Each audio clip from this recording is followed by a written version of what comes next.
Hey yo, everybody! Welcome to the wildest show on earth. We're going on a trip around the world today. But not just any trip, no way. Buckle up, Buttercup, because you're not going to believe this stuff. We're talking tomato fights, baby jumping festivals, and monkeys eating all-you-can-eat buffets. You heard me right. Get ready to have your mind blown because we're about to get bizarre. Get ready for the juiciest battle on earth, where tomatoes fly and fun is guaranteed. All right, amigos, first stop Spain, a country known for its vibrant culture, rich history, and delicious cuisine. Home of the siesta paella and a massive food fight. Yes, you heard that right. You better believe it.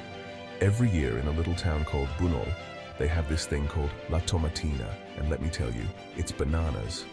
Imagine thousands of people gathered, ready to paint the town red, literally. We're talking overripe tomatoes flying through the air, people slipping and sliding in the streets, laughing, screaming, covered head to toe in tomato guts. It's like a scene from a wild, juicy dream. It's messy, it's chaotic, and it looks like the most fun you can have with a fruit that isn't a watermelon. The energy is infectious and the joy is palpable. And the best part? It's all in good fun. No grudges held, just a town coming together for one gloriously messy day. It's a celebration of community, laughter, and the simple joy of letting loose. Gotta squish the tomatoes before you chuck 'em. No hard objects allowed. And when the second cannon fires, the fight's over. It's a well-orchestrated chaos with rules to keep everyone safe. Just, maybe wear clothes you don't mind getting a little saucy. Trust me, you'll be finding tomato bits in places you never expected. Hold on to your hats, folks, because this one's a doozy. We're sticking around in Spain, but this time we're headed to a festival that's, well, let's just say it's unique. It's called El Colacho, and it involves babies, grown men dressed as devils, and a whole lot of jumping. Yep, you heard that right. Jumping. Over. Babies. Now, before you call child services, let me explain. This tradition goes back centuries, and it's all about cleansing the babies of original sin. So, they lay these little tykes out on mattresses in the street, and then these dudes dressed as devils come running through, leaping over the babies like they're hurdles in a track meet. They say it brings the babies good luck and health. All right, pack your bags, we're heading to Japan. Land of the rising sun, sushi, and a festival dedicated to a giant, let's just say, iron phallus. Yep, you heard me right. It's called Kanamara Matsuri, also known as the Festival of the Steel Phallus, and it's a celebration of, well, fertility. Now, before you get too grossed out, let me tell you, this festival has a long and fascinating history. It all started back in the Edo period, and it was a big hit with the ladies of the night who prayed for protection from STDs. These days, it's a little more, shall we say, mainstream. People from all walks of life come to celebrate love, marriage, and of course, fertility. All right, cheeseheads, this one's for you. We're hopping over to England for a tradition that's as old as time itself. Or at least as old as a really, really big wheel of cheese. This event has been around for centuries, and it's a staple of British eccentricity. It's called cheese rolling, and it's exactly what it sounds like. A bunch of people chasing a runaway cheese down a hill. Imagine the chaos and excitement as dozens of competitors race after a wheel of cheese, all vying for the ultimate dairy prize. Now, you might be thinking that's it, that's the whole thing, but let me tell you, this is no ordinary cheese. This is a tradition steeped in history and hilarity. We're talking a 9-pound behemoth of dairy, hurtling down a hill at breakneck speed with a pack of fearless or maybe just hungry competitors hot on its tail. The cheese can reach speeds up to 70 miles per hour, making it a true test of agility and courage. The rules are simple. Catch the cheese, you win. But it's not as easy as it sounds. But there's a catch, pun intended. The cheese is almost impossible to catch because of its speed and the treacherous terrain. This hill is no joke, folks. It's steep, uneven, and downright dangerous. It's steep, it's bumpy, and it's pretty much guaranteed to leave you bruised, battered, and maybe a little cheesy. Many participants end up with scrapes, bruises, and sometimes even broken bones.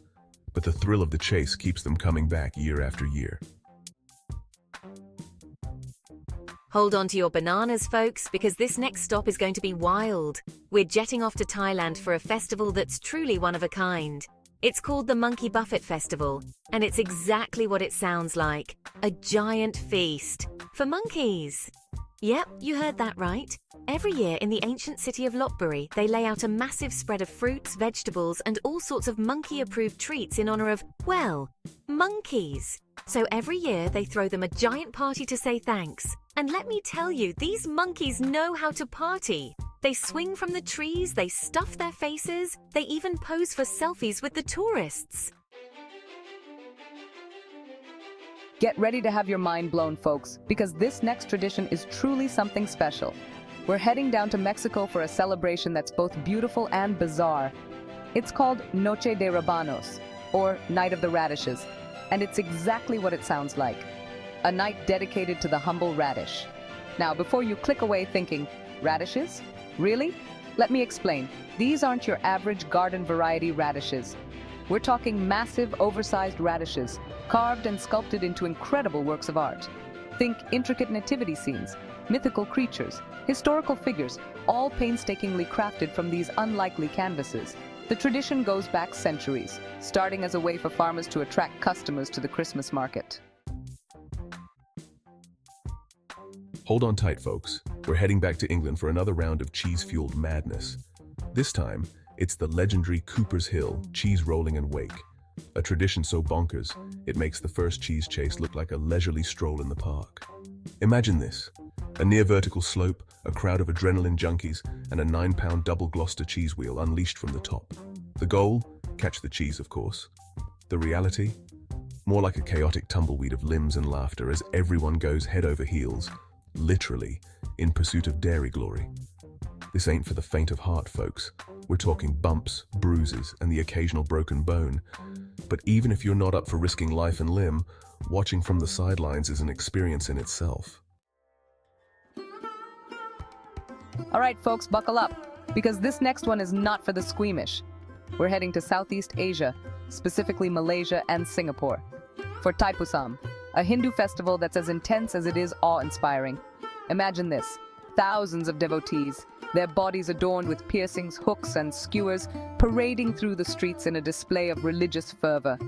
This is Thaipusam, a celebration of faith, endurance, and pushing the limits of human pain tolerance. Devotees undergo weeks, sometimes months, of preparation, including fasting, prayer, and cleansing rituals. Then, on the day of Thaipusam, they gather at the temple, where they're adorned with elaborate kavadis, ornate structures attached to their bodies with hooks and skewers piercing their skin. It's a powerful reminder of the lengths people will go to for their beliefs, a testament to the human capacity for both pain and devotion. Hold on to your pantaloons because we're revisiting a tradition so wild it deserves a second look. That's right, we're back in Spain for more baby jumping action with El Colacho. Now, I know what you're thinking. Wait, didn't we already cover this? And you're right, we did. But this time we're diving deeper into the history and cultural significance behind this unique event. So El Colacho takes place in a small town called Castrillo de Murcia, and it's been going strong for over 400 years. It's all about celebrating the Catholic feast of Corpus Christi, which honors the Eucharist. The locals believe that this tradition cleanses the babies of original sin and protects them from evil spirits. All right, folks, get ready to blush, because this next stop is not for the easily embarrassed. We're diving into a cultural experience that's both fascinating and a bit cheeky. We're heading back to Japan for a festival that's as bare-all as it gets. This isn't your typical festival with parades and fireworks. It's something much more unique. It's called Hadaka Matsuri, or the Naked Festival, and it's exactly what it sounds like. A whole lot of people running around in their birthday suits. But don't be fooled, there's a lot more to it than just nudity. Now, before you get any ideas, let me clarify, it's not as scandalous as it sounds. This festival has deep cultural and spiritual significance. While thousands of men do participate in the main event, wearing only loincloths called fundoshi, it's more about purification and good luck than anything else. The fundoshi is a traditional garment that has been worn for centuries. The highlight of the festival is the shingi throwing ceremony, where a priest throws 2 sacred shingi, small wooden sticks, into a crowd of men vying to catch them. These sticks are believed to bring good fortune to whoever catches them. It's a wild, chaotic scene, with everyone jostling and pushing to get their hands on those lucky sticks. The energy is palpable, and the competition is fierce, but it's all in good spirits and for a noble cause. And there you have it, folks. A whirlwind tour of some of the most bizarre, baffling, and downright unbelievable traditions from around the globe, from tomato fights to baby jumping, cheese rolling to monkey buffets. We've seen it all. Thanks for coming along on this wild ride with me. If you enjoyed this adventure, hit that subscribe button and turn on notifications so you don't miss out on more mind-blowing content coming your way. Next time, we're diving into the fascinating world of prison food from different countries. Stay tuned.